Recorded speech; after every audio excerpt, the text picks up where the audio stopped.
better. Thank you, governing body. I do support this initiative, but I am going to discuss some of my thought process about it. I am president of Highcrest as well. Highcrest a couple years ago had a house that was very peculiar. It was burned, but it could not be boarded up. It had been burned about halfway down. When I became aware of it, I was told kids were playing in it. And I had a lot of broken glass, and I did get a hold of the city manager pretty quick, and I think it was 20 or 30 days it was gone. But that was not the end of the problem, and that's not his fault or my fault or the neighborhood's fault, because a very peculiar thing happened, and this is what I want to make you aware of. Once you get rid of one of these structures, it doesn't mean the problem is ended. You've got vacant lots that aren't mowed, you got abandoned lots, you got lots that are too small under our present code to build on, which I think is a problem. I think we ought to address that and have a discussion. Can we put up smaller buildings closer to the lot lines? I mean, they do it in other cities. I don't know why we can't have that discussion. However, now, this is over on Fremont, I was amazed. There's a guy who put a tent up. He's got a generator. I mean, he's made a house there. It looks like a refugee city, so I'm going, I don't know. I know we got rid of the problem, but we still have a problem. And it's, I just thought it was strange. But anyway, I have been by this Van Buren building a few times. It's a few blocks north of my law office, and I'll go there on the way to the Kansas Bar Association if I have to take a CLE. And it's horrible. You ought to drive by that. I'm just glad it's not on a main thoroughfare, because it really wouldn't speak well for our city. But 400,000, I mean, 100,000 for demolition is incredibly just way too low. I mean, I didn't even have to hear about all this to know that. I would support that level for a year and see where we go, see if we get the problem solved.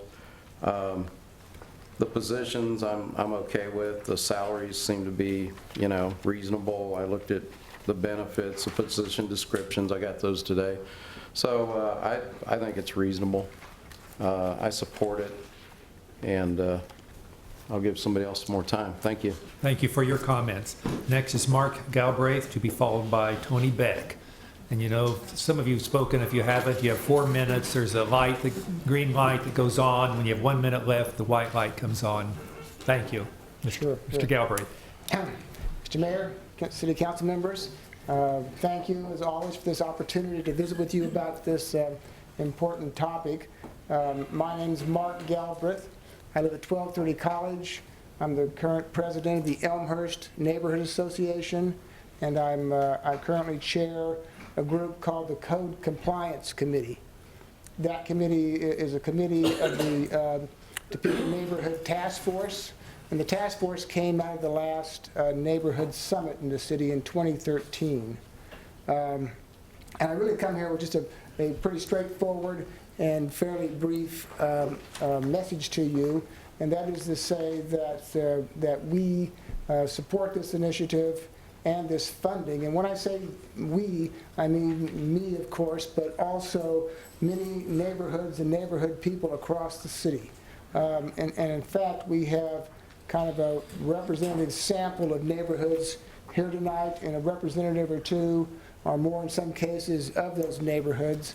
And I wonder if I might have your permission to ask them to stand up so they could just be recognized briefly. And I'll name the neighborhoods as they're all standing, if that's okay with you. All right. Would you like the people here representing neighborhoods, if you would like to stand? Okay. We have a very sizable group. Yes.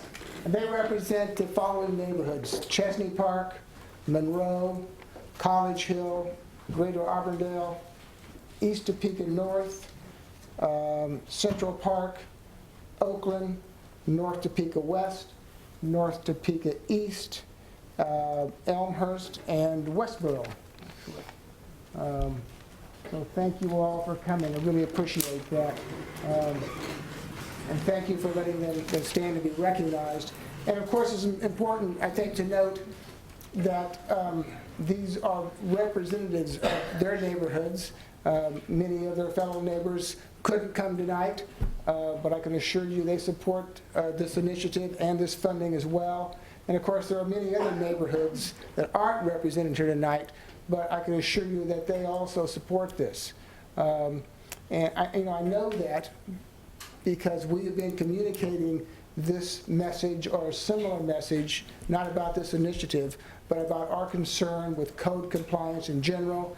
And I think in our mind, that's always included abandoned properties and the problem that they present for our neighborhoods. We've been communicating our concern about that for a number of years. Actually, I think it's probably a number of decades. And we continue to communicate that. We continue to be, I guess, tenacious, if you will, because we live with these problems.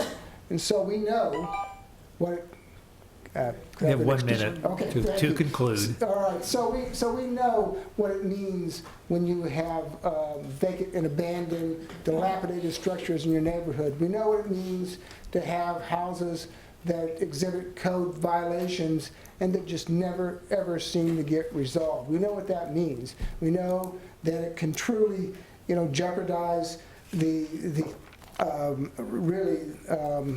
neighborhood in general, and the health of that neighborhood. We know that it has a negative impact on safety and really on the quality of life in those neighborhoods. It's already been said by the city manager and perhaps by Sasha too, that those kinds of homes can have a really serious negative impact on the property value. Okay, your of those time is homes. up. All Unless you right. want- Could I ask for an extension of that time? How much time do you need? 2 minutes. Okay, we do have a long line of speakers also Okay. tonight, but is there a motion to extend the time? Councilman Jensen moves to extend the time. Mr. Harmon seconds. Any discussion? All those in favor vote yes. Opposed vote no. I vote yes. Thank you very much. I'll make this quick. 9 having yes, please proceed. Okay. Thank you. So we have a huge backlog, a real problem and a huge backlog, and we think we need to deal with this problem and deal with it now. We certainly don't want to go backwards. We think what we've seen recently, the fact that you approved the IPMC, the fact that you've reorganized a city department, now the Department of Neighborhood Relations, the fact that we have new leadership in that department, and now this initiative. We think this represents probably more progress and more serious and committed interest in resolving this problem than we've ever seen before. And we agree with you, we applaud you, and we do encourage you to approve the initiative and the funding. We want it to be done right, believe me, as much as you do, probably more than you do, because if it's not done right, then we've achieved nothing and we have no resolution. So as neighbors, as tenacious neighbors, we'll continue to watch this. We want to work with the department and in a positive way, but we will be watching, we'll be communicating with the department, with you and with others. But again, I'll close there. Thank you very much, and please give us your support. Thank you for your comments. Certainly. Next is Tony Beck, to be followed by John Moyer.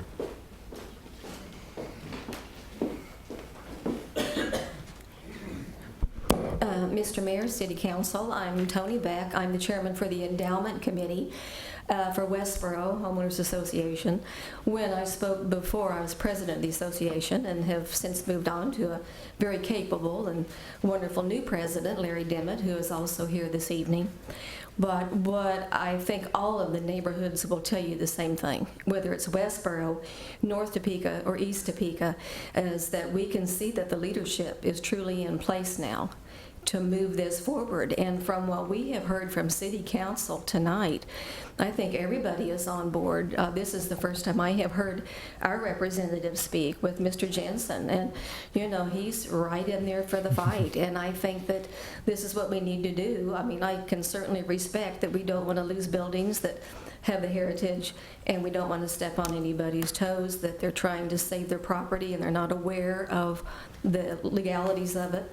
But they do understand that we can't have this blight on the city. It will have a huge impact on the revitalization of downtown Topeka if this is not taken care of, because at this point it's perceived to be a very unsafe area. And people are not going to be interested in going down there at night if we can't get a grip on this. So I spent probably 30 minutes talking to Sasha on the phone, and might have been a little bit more time than she would have liked, but I do think that, she did a great presentation. Her heart's in the right place, and I think we can really move this forward this time after what Mark had said, decades of watching the decay and the blight in Topeka, that it's time to move it forward. Thank you. Okay. Thank you for your comments. John Moyer, to be followed by Lynn Holquist.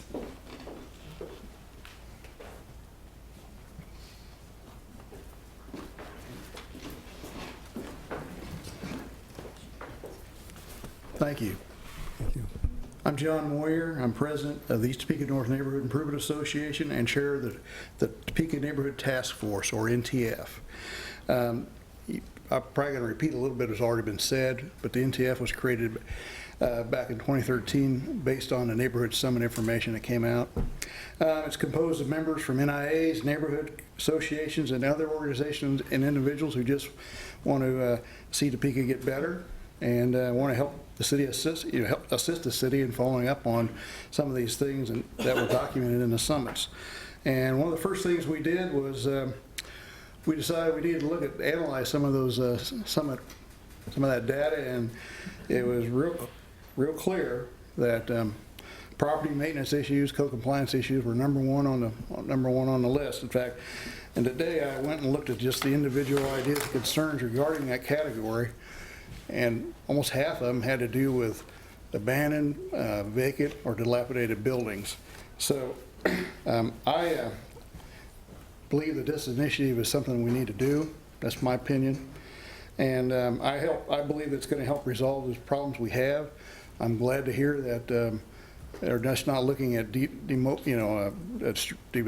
destroying the buildings. That they're going to try to work with the homeowners. And I would encourage you to go ahead and include this in the budget and fully fund it this year. Thank you. Thank you for your comments. Lynn Holquist, to be followed by Pat Delap. Governing body, I support this initiative, and I have a volunteer organization called Topeka Tree Team. I'm a landscape contractor and arborist, and many years ago my partner and I, Dr. Mark Saylor, contacted most of the neighborhood, the NIAs and NAs, to help them with that. And I'd just like to make one suggestion on that. Is I'm all about models. That's what we tried to do, is set a model for the city, the county, the state, that we could get some things done, that it could be done. I would take one of these neighborhoods, and I don't know if it's 6 blocks wide and 8 blocks long, and just clean up that whole neighborhood, alleys and everything, buildings. Get a model that you can show the other neighborhoods that you're serious about cleaning up the city, that you're serious about taking care of these neighborhoods. And that would be my suggestion. And one more thing about the sustainability, the gentleman that talked about that in regard to reforestation of the city. Adam Mosier does a fine job. I've worked with him many times on park cleanups. And when I go walking on the bike paths east of the tennis courts, there was a nursery set up there years ago, and there's a lot of trees there. And there's still a gob of trees in there, probably 100 3-inch caliper trees and probably 100 4-inch caliper trees. Both the city and the county have tree spades. And then what happens is if they get bigger than 4 inches, they're no good. You can't transplant them. So we have a resource there that we can do things for, and I think we do need to do that. That's all the comments I have. All right. Thank you for your comments. Pat Delap, followed by L.J. Pauley.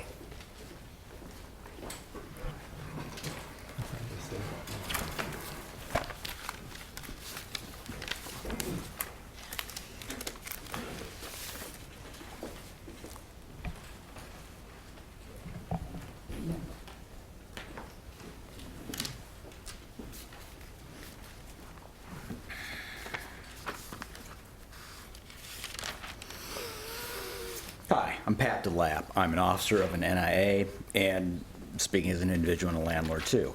I don't fully support this proposal. I think it's less than half-baked. I question the numbers that they're coming from. In the packet you've received, testimony was given by the city of Topeka that they had 400 abandoned structures in the city of Topeka. No documentation was provided for that, and strangely, that's the same number of houses completed by total Topeka Opportunity to Own. Very coincidental. Now, a little over 8 months later, we have 700. I missed the flood that took out the dike in North Topeka. I missed the tornadoes that destroyed all those additional homes. In reality, that number probably comes from the internet. If you Google many sites, Zoogle, Best Places, things like this, they typically talk about that 600 number, but that does include vacancy for rents, vacancy rented, vacancy for sale, vacancy sold, vacation stuff, and others. This paper, on the front page of this, someone, the council member, asked a breakdown of what exactly those numbers are and how many houses. Well, this has the percentage right there. Topeka's average vacancies are 8.52%. Nationally, it's 12.48%. You go to the website, which is on the second page down there, and you can Google back and forth. One site, this one, I think you can put up to 50 different cities and compare side by side what your housing looks like, what your income looks like, what the crime looks like. Another site has 500 available. Some of these 700 houses that they're talking about, one of them's probably the house the city just built on the 1400 block of Western. We spent $130,000 building it, and it's for sale. Should it be on the list, one of those houses of the 700 that we want to tear down 100 a year? What about the ones of the College Hill development? Those townhouses, are they on there too? They've been sitting vacant for, well, some of them since the development was finished, 4 years or more. A bit of misinformation, and I don't blame, Sasha's doing a good job, but she's got it, the numbers aren't correct. We do not have 59,000 homes in Topeka. Those are parcels. Every parcel does not have a housing unit on it. And I got my information from the county appraiser's office. Information was given about you're behind 1 year in taxes and we can sell your house. No, misinterpretation of the law. What the law says is when any 1 year becomes 3 years behind, then they can sell it. There's also was talk about another law being able to give to a nonprofit a house that they can fix it up and sell it or use it for their purposes, things like this. And we were up there in October trying to change that law. That law has been in effect for 12, 15 years. Not one house can be certified in the whole state that that's taken place. When that took place, your city attorney, Linda Jeffries, got up here and told you do not take advantage of that law. She considers that a taking, and being a taking, it's a constitutional issue. You will end up paying attorney fees too. That's why give me 3 houses in the whole state that's been certified to do it. We also, my opinion, we really don't have a problem in Topeka compared to other cities. What we do have a problem with right now is our population going down. In 2011, 2012, 2013, we lost 600 and 700 people approximately, respectively. Anytime a city loses 3% of its population in 10 years, we are in trouble. Topeka is well on their way to losing 7% in 10 years. Well, what I'm proposing, gentlemen, is forget about doing it. We've got extra funds. You put that money towards getting good employers and good jobs to Topeka. You do that, the problem will take care of itself. And that's what I think we should do. It's the jobs, it's not the housing why Topeka is in trouble. Thank you. Thank you for your comments. L.J. Pauley, Mr. Mayor, I pass. okay. Bill Gomez, to be followed by T.J. Brown.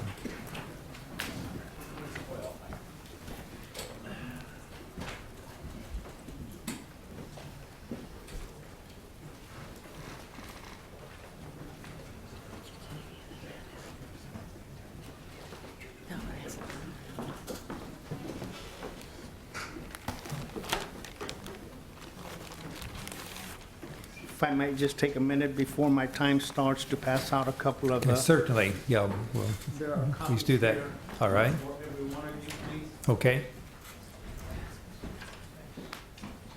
And these are copies of my transcript and presentation. Okay, thank you. We appreciate that.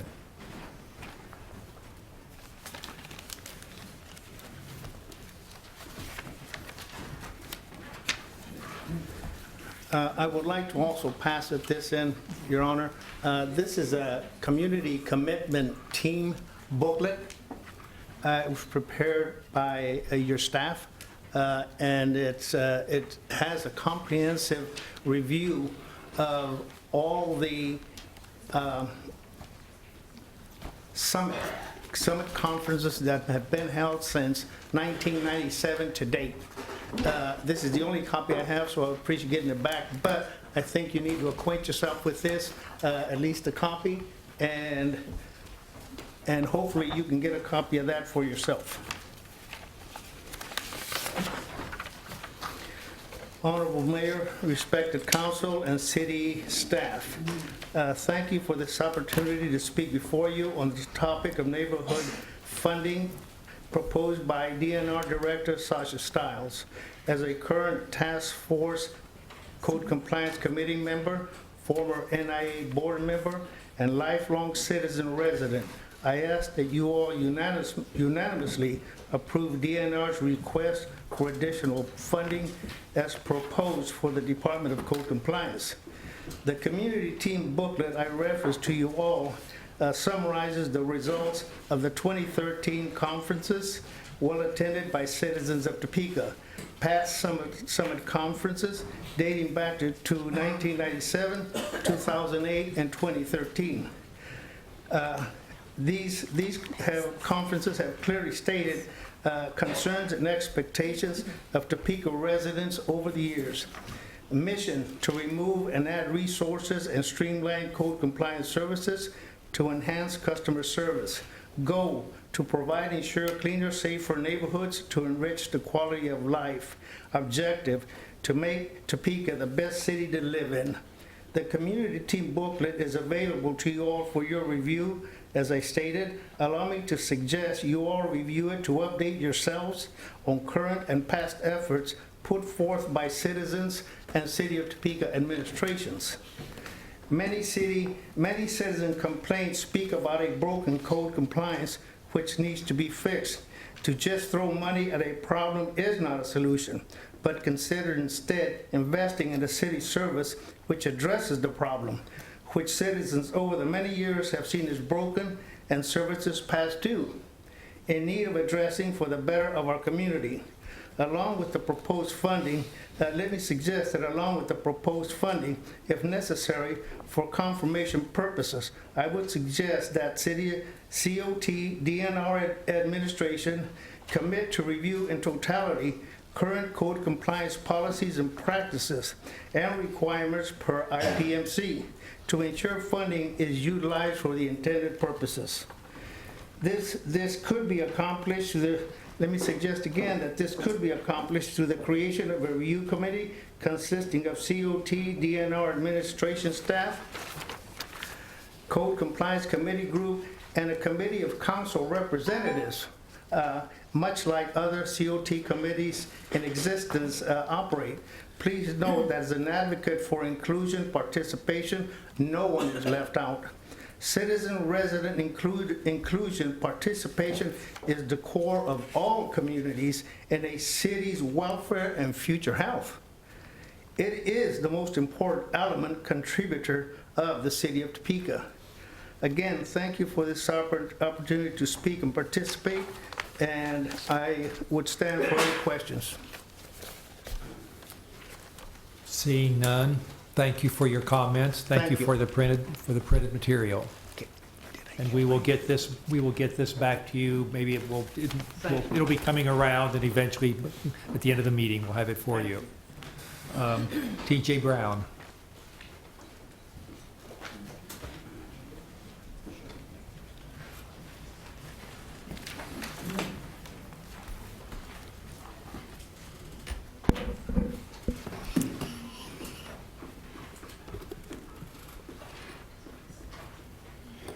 All right, good evening, Mr. Mayor, City Council, City Manager, and staff.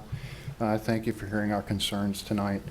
I'm here, well, I'm TJ Brown. I'm currently the president of the Oakland Neighborhood Improvement Association. I'm here tonight to speak for my neighborhood and on my own behalf in support of this initiative. I was very pleased to hear and see that neighborhoods are the foundation of our community. I think the use of those terms has increased over the last few years. I do think we're headed in that direction. I don't think we're quite there yet, but I see this initiative as a good component of that plan. The Oakland NIA had our monthly meeting yesterday evening, and Bill Fyander and Sasha Stiles were kind enough to come and present information on the neighborhood health map for Oakland. Mr. Fyander presented that, and then Sasha followed up and presented information on the neighborhood initiative to the group last night.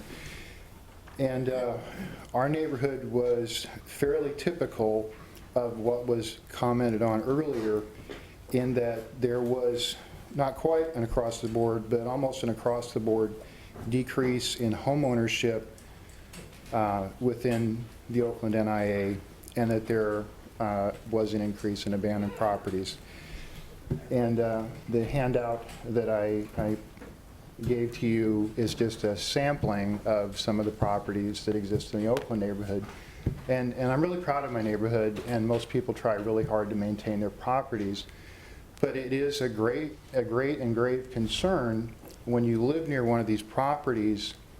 It makes the broken window problem worse. It needs to be fixed. We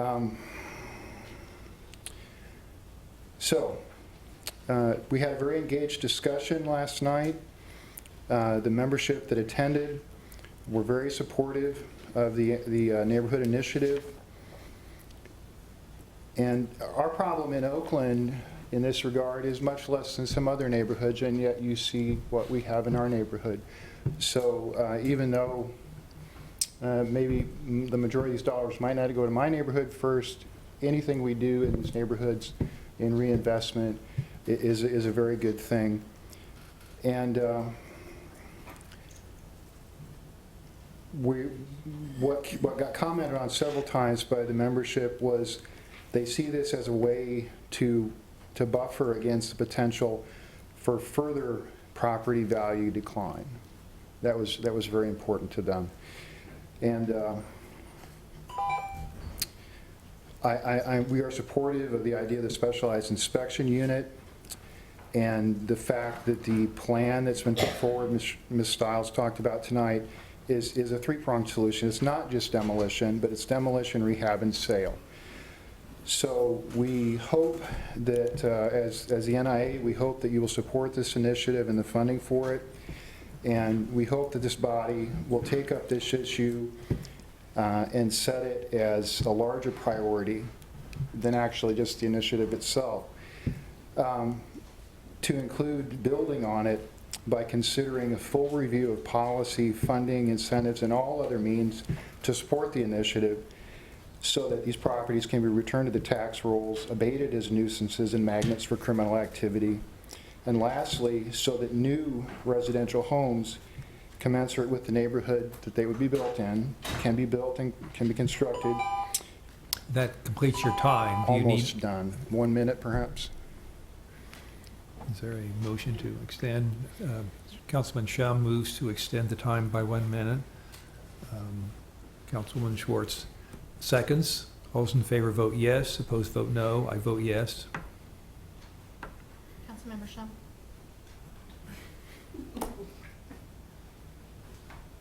Are you a yes or a no? Yes. We have 9 yes. 9 having voted yes, please continue for 1 minute. Thank you. In closing, the city of Topeka, the governing body, have made growth within our city boundaries the Tier 1 priority in our land use and growth management plan. However, I truly believe that more policy work needs to be done to fully realize this priority. I thank you for your thoughtful consideration of this matter. Okay. Thank you for your comments. That completes the public discussion, and thank you all, everyone for sharing your views with the council this evening. Council members, do you have any other items, any other points to make on this discussion item? Seeing none, then, I'm sorry, yeah, Joe. I wanted to thank everyone for coming out and speaking, and certainly $500,000, a little less than that, is a lot of money. And I do appreciate the suggestion that it be spent on economic development. However, we spend a lot of money on economic development already, $5 million through JADO. I think 1/10 of that to go to improving our neighborhoods is more than fair, and I will be supportive of this measure. Thank you. Thank you for your comments. Seeing none others. That completes then our discussion item on the neighborhood initiative. Move on to item 7, the announcements. We have no meeting. Actually, we have 5 Tuesdays this month, so we have no meetings the next 2 Tuesdays, and therefore we have no preliminary agenda. So we'll proceed with the announcements. Mr. City Manager. Thank you, Mr. Unless you want to wait just a second, as we have some of our friends are departing at the point of your announcements. Nothing. But all right, let's continue. City Manager. Thank you, Mr. Mayor, Council. Very briefly, there are some activities at the zoo this week that people might be interested in. Saturday is World Giraffe Day, and it will run from 9 a.m. to 3 p.m. It will be an opportunity where people can get some education and participate in feeding with the giraffes. There's also Saturday night being Father's Day weekend. Happy Father's Day to everybody who qualifies there. But it's the Camp Out with Dad at the zoo. It's sold out for this year, but it's a lot of fun and a good opportunity. It's not just the dads and kids. It's actually all family members can participate. So that's Saturday night. And then we've got a really exciting summer intern program at the zoo, and it provides people an opportunity. We have 18 unpaid interns who make a 3-month commitment to the zoo. And what's an interesting statistic is, of those 18 interns, they come from 12 different states. And so it's a very sought-after opportunity. We have 2 retirement activities. Tomorrow, there will be 7 members of the Topeka Police Department retiring, and that's at the Law Enforcement Center from 2 to 4. We certainly invite everybody to participate. And then the Topeka Fire Department is also having a retirement on June 30th. And one of the things I know Councilmember Ortiz asked for this, and I think we've done it in stops and starts, but we haven't done it well yet, is each month we want to provide an update of who's joining the organization, who's leaving the organization, maybe recognize some birthdays that occur within the organization. And we're playing with the idea of maybe highlighting 1 or 2 employees within the organization so people learn a little bit more about them. So the challenge is to get it done and to have it rolling out in the next month. So, thank you. Thank you.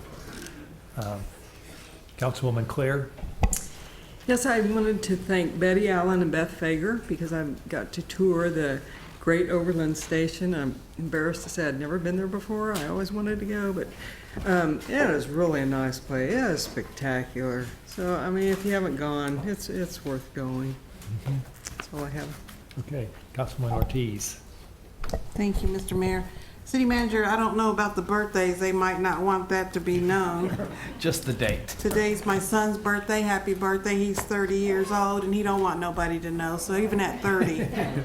What we do at the state, though, is what I was trying to express is we say, welcome such and such to our department. They came from this department, like when Monique left. So that kind of shows us, and then when we have a new employee, we say, everybody welcome such and such to our department. And it's just an email that goes out. So it kind of lets you know who's new, who's moved to a different department, and just kind of a feel like that, which makes it nice their extension, their number, and their email. Just something really, really simple, internal.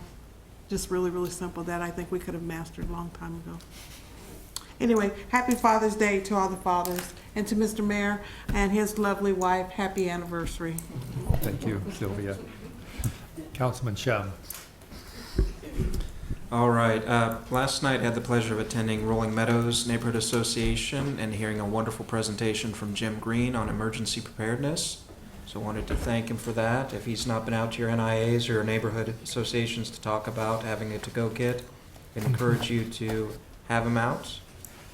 He'll scare you half to death, and you'll go out and stock up on all sorts of things. But he'll tell you where to spend your money, and that's always a good thing.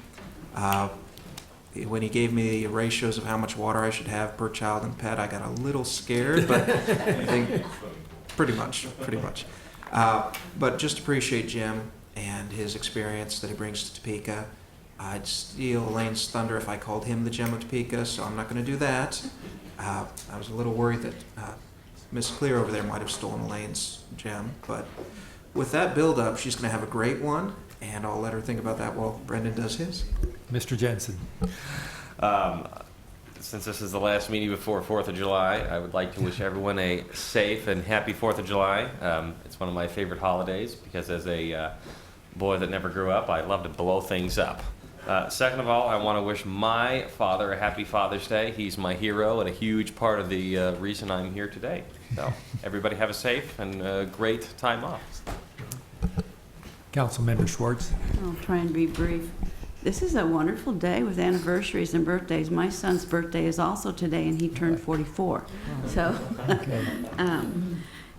the gem of Topeka this week I chose was a place that I have been off every month because I'm a member of the Garden Club. It's the Old Prairie Town, the Ward Mead Park. And this weekend, they're having the Wheat Stock 11, which is not blues, that's coming up at the 4th of July celebration out at the Shawnee Lake. But it's the Wheat Stock 11, and you can go on, and I hadn't been on this site, but it's visittopekatonight.com and get the full lineup, and it will be from 10 to 7 in the evening, and it's free to get in, but they're asking for donations for Old Prairie Town. So please go. And I want to thank also the staff for their response. Last week I'd asked for letters that went out to constituents in my district, and that happened this week, and I really appreciate that. Thank you. Thank you. Councilman Cohen, Councilman Harmon, Councilwoman Hiller. Just got a couple. Today was the Topeka Community Conversation on Poverty at Washburn University. I was honored to be the keynoter to kick off that day, and it was a lot of fun to talk about the things that had happened in terms of grassroots organizing and accomplishments, particularly in poverty communities in Topeka. There were a lot of people there. Sasha was on the panel at the noontime. A number of the neighborhood folks that were in the back were in attendance. I would say there were probably 150 to 200 people. It was exciting, and I would encourage everyone to watch for the results. They were to gather the notes from that day and make them available. So if you don't get them, I think we should ask for them because it's good work. Second, I want to do a shout out to the police department. Our District 1 Strategic Anti-Crime Summit is coming up this Saturday from 8:30 to noon at Topeka High. A reminder to everybody in District 1 to come, both businesses and residents. But we have had people out all over the place delivering door to door. Residents in the district, as well as the police department, has helped deliver some of them. I have. It's been fun to refresh with people and businesses, and we have got quite a variety of folks coming. I also wanted to give you all an advance alert that in the process of getting ready for it, the police department, and we got some numbers from planning that they're helping with, but they've done some analysis of the Part 1 crimes, the kind of things that we see in the police, typical police reports, to set them up so that the different neighborhoods within District 1 can see on a numbers per thousand how that stacks up, and they've done it over a 5-year period. It's some great numbers that we've never had before to use, and they also have developed 2 maps out of those numbers. One of them has highlights of where the troubled spots are, where we need to watch it. But they did a corresponding one that uses blue lines that shows where the crime is really low. And those will be introduced on Saturday, but I am so excited about having that material available and particularly having that blue line map for us to use as a goal.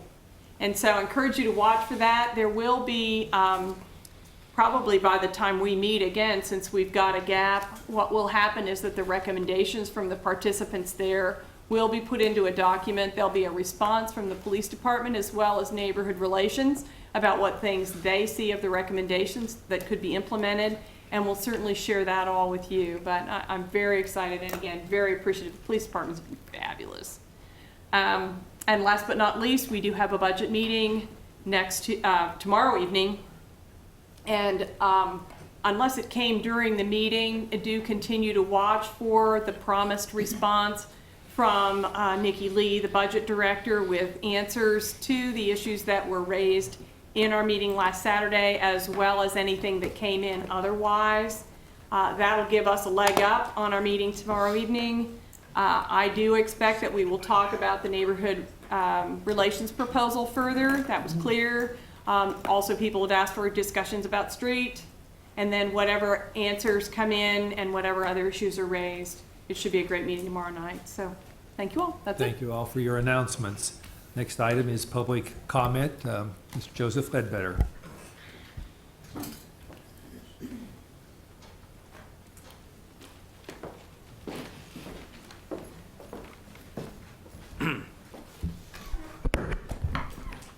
Governing body, thank you. I was not able to make the meeting last week, but I do appreciate that the emphasis has been moved towards getting some of the sales tax money into the neighborhoods and the residential roads. And last year, Highcrest took the initiative to lobby for that. And it's been really good for the neighborhood, and there's going to be about $1.5 million more spent this year. And I have to thank the previous council members and the manager and the department heads that were involved in that. I think you're going to see a payback, especially in the eastern part of Highcrest, where the streets have gotten so bad, not maintained in 20 years. And that comes from homeowners that told me that. But I think you're going to see that area stabilized, and I think you're going to see the tax base stabilize and maybe start to go back up. What you have to think about with the east side neighborhoods, some of them that get neglected, is if they stay neglected and if they go down further, then everybody else gets to help pay that drag because the tax base goes down and the bills still have to be paid. So I just want to plant that seed that, even if you don't have one of these NIAs in your neighborhood, it's important to the health of the overall city to make sure that these areas are not deteriorating and being neglected. And we appreciate working with the management and the manager on these problems. Now, I want to say I like this audit. These audits as they're laid out, I like watching it. I know you have less audit exceptions this year than you did last year, but I'm gonna go to a very touchy subject, go to Topeka and their so-called accountability. When I look at those sketchy reports, there's nothing there. I've run them to other people that are used to looking at financials. I've had some training in it, but not to the depth I want somebody to look at that. And why can't they have the same scrutiny and accountability that the city government is doing now with their budgets? These budgets are easier to read. These reports are good. So why do we not have that same transparency with that $5 million a year of economic development money? So that's a question that needs to be resolved. I will say that I believe neighborhood revitalization is economic development, and we're gonna continue to push that in Highcrest. There's 6,000 people over there. They can be an economic engine if it's run right. I really believe that, and and then that can spread to other NIAs as well. But I really believe housing in these neighborhoods needs to be addressed, and I've got some ideas. I'll be bringing those forward and with High Crest as we do another grant, and we're going to have some housing opportunities. I've got some, I think, some innovative ideas. There's other people who have innovative ideas, but housing is economic development, and it really is. So we can create jobs there. We don't have to wait on a Go Topeka or somebody like that to tell us what to do. We can have our own ideas and actually start turning this city around. So thank you for that, and thank you for your time. Thank you for your comments. That completes the public comment. There is no executive session, so there being no further business before the council, we are adjourned.